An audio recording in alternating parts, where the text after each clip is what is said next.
Coach Suli here. On today's MatChat, we're going to be talking about being a quiet protector. You know, we get into martial arts, and a lot of us want to be able to protect our family. We want to be able to protect our loved ones. We want to be able to protect ourselves. But we don't really know what that looks like. Should we climb the highest mountain and beat our chest? Should we be intimidating and be up in people's faces? If you ever had any questions about how protection actually looks, how being a guardian actually looks, then this MatChat is for you. A lot of times we get the wrong idea of what an actual protector looks like. We think that a strong person is a person that always walks around with a frown on their face, is a person that is up close and personal. We think that this person isn't a gentle person. We think that this person is somebody who's intimidating. But actually, the opposite is true. A real protector doesn't put themselves out there and declare, hey, I'm a protector. I'm a tough guy. A real tough guy is quiet, is gentle, is laid back, is calm. And a lot of times when you see someone who is projecting their strength outward, someone who's loud, someone who's obnoxious, a lot of times that person really isn't a tough guy. And you can tell when someone is actually capable of protecting themselves, someone who is an actual protector, someone who is a guardian. You can tell by their calm who those people are. Now, there are a few reasons why you don't want to be up in people's faces and advertising your toughness. You make yourself a target. Everybody is vulnerable. Everybody can be touched. And if you are a true protector, if you understand the people who know how to protect, the people who understand what violence looks like, those people also understand their own vulnerability. And they know that by advertising their accolades, by boasting about how tough they are, that they're just making themselves more vulnerable and they're making themselves a bigger target. When you try to use intimidation, you're going to run across somebody who's not intimidated by you. Now, this doesn't mean that you should be timid and walk around with your head down, but you shouldn't be trying to impose your will on other people. You should read the room and move around in a gentle manner, because there's always going to be someone tougher than you. There's always going to be someone stronger than you. And when you train and when you understand the consequences of what being tough is, then you also understand that there's no way that you could be the toughest. And you understand that advertising your toughness is a huge mistake. Strength has no need to be threatening. You don't need to use your strength to threaten people. As a matter of fact, when you do that, you actually show that you are not strong. A strong person doesn't have anything to prove. A strong person isn't always trying to project their strength on others. A strong person doesn't feel the need to advertise. You want to be able to use your calm as a weapon. It is a weapon. It's your secret weapon. When you're able to sit back and read the room and assess the mood in the room, stay calm under pressure, that adds to your strength. That adds to your advantage. That adds to your ability to protect yourself and protect the people that you love. And training facilitates that. When you train, you put yourself purposely in chaotic situations. And you learn that the way that you get through chaos is through calm. So when you come across someone who seems to be calm, you should assume that they got to that calmness by going through chaos. And when you train, you develop a calmness about you that's going to be necessary when you are taking on the responsibility of protector. In the chaos, everyone's going to look to the person who's calm to be able to solve that chaos. And if you are getting into martial arts or aspiring to be someone that people can lean on and depend on, you're going to have to be able to stay calm in chaos. You can make better decisions when you're calm and collected. And training allows you to look at chaos through the lens of calm. It literally slows action down. You're able to make the right decisions under the right circumstances. And it's a huge trait that's necessary for those that are interested in protecting and keeping the people that they love safe and keeping themselves safe. Now, part of being ready is preparing yourself for anything that could happen. It's preparing yourself for the worst case scenario. But a lot of times people can make the mistake and think that someone who's always considering the worst case scenario, someone who's always looking at how things can go wrong, someone who trains, because when you think about it, training is taking the worst case scenario into consideration. And the question can be asked, well, isn't that paranoia? If I'm ready, if I want to get ready, that means I have to entertain the likelihood, well, not the likelihood, but the probability of the worst case scenario happening.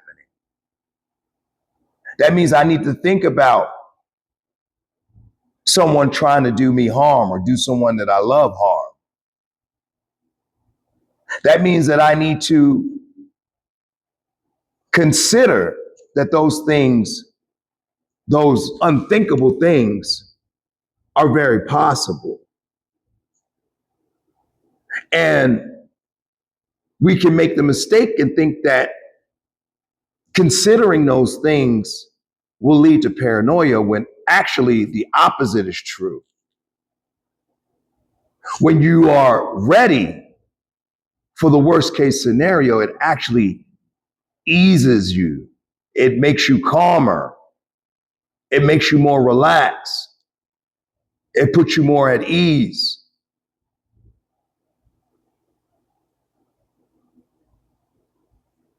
And it's not paranoia. Paranoia happens when you're not ready and you try to pretend like these things aren't possible. You think, well, out of sight, out of mind. But when something does happen, when you get a scare, you put yourself in a situation where you're not ready. You might overreact. You might do the wrong thing. So readiness is actually the cure for paranoia, and it's what gives you peace of mind. Now, a lot of times people can think that being a guardian, being a protector, being a martial artist is about aggression. But in reality, those two things are in complete opposite of each other. Those things are opposing ideas on the opposite end of the spectrum of each other. Aggression reacts, while guardianship thinks. Aggression destroys, while guardianship is about preservation. Aggression only looks at the things that are going on right in front of them, and, as opposed to looking at the big picture. So being someone who is able to protect themselves and protect the people that they love is not about being aggressive. It's not about being assertive in those terms. It's about laying back. It's about looking to preserve and trying to protect the people, the things, yourself that you care about, all of those things. And a lot of times people think that the most aggressive person is the toughest person in the room. And that's not the case. Again, like I said, when you understand, when you've been through chaos, when you understand violence, when you understand these worst case scenarios, you also understand how vulnerable you are. You also understand how important it is that order is maintained. So you, first and foremost, number one priority is you work to restore and preserve that order. And you want to be somebody that people feel safe around.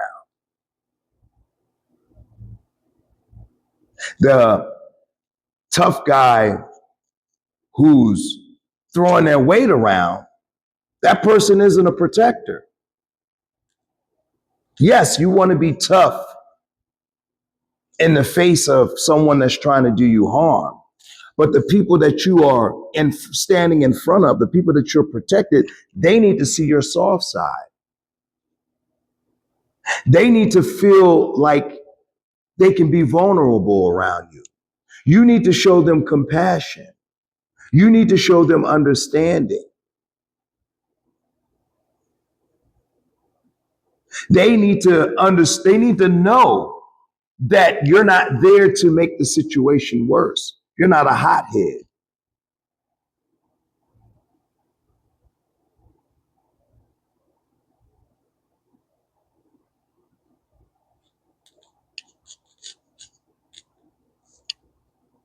Your power has to be guided by compassion. I always tell people that, I got into martial arts. I didn't get into martial arts so I could assert my dominance on people. I got into martial arts is because I knew that I was a nice guy and I just wanted to be able to protect myself and the people that I care for. But For those people who get into martial arts looking to assert themselves, they're going to find out quickly that there's always somebody tougher out there. And if you want people to trust you with their vulnerability, with their weakness, you have to be the person that's there to build them up, not make them feel weaker. Your responsibility is to empower, not to tear down. And when people feel safe around you, then they'll look at you like the protector that you want to be, like the guardian that you want to be. But you can't be a guardian. You can't be a protector. You can't be someone who people want to lean on if they're afraid of you. So you have to be, your strength must be led by compassion, by softness. And you have a responsibility when you hold this strength, when you're someone who has put the time in on the mats, who has developed the skills to actually hurt somebody, you also have a responsibility to not abuse that power. You're going to find yourself walking away from a lot of situations because you know, even right or wrong, you know that you hold power, that you are responsible to not abuse it, even if the person is wrong, even if the person said something disrespectful.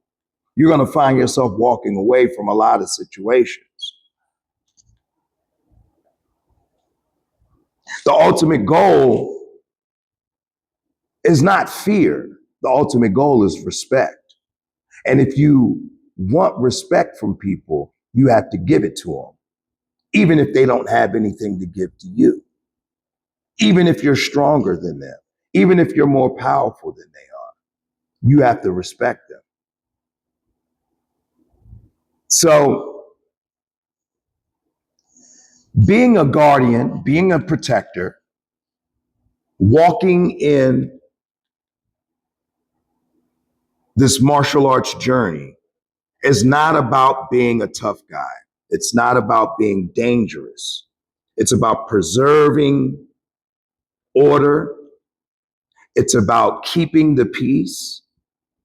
It's about protecting against aggression, not being the source of aggression. It's about being calm. It's about being calculated. It's about being compassionate and understanding. Because you have a responsibility. With this power comes a responsibility. All right, gotta run. If you guys enjoyed this chat, you can check out the entire newsletter and the on my Substack. That's going to be in the bio. The link is in the bio. You can check that out. I put out newsletters once a week, very informative and educational. But until next time, Coach Suli, Reps and Sweat Martial Arts and Fitness. This was MatChat.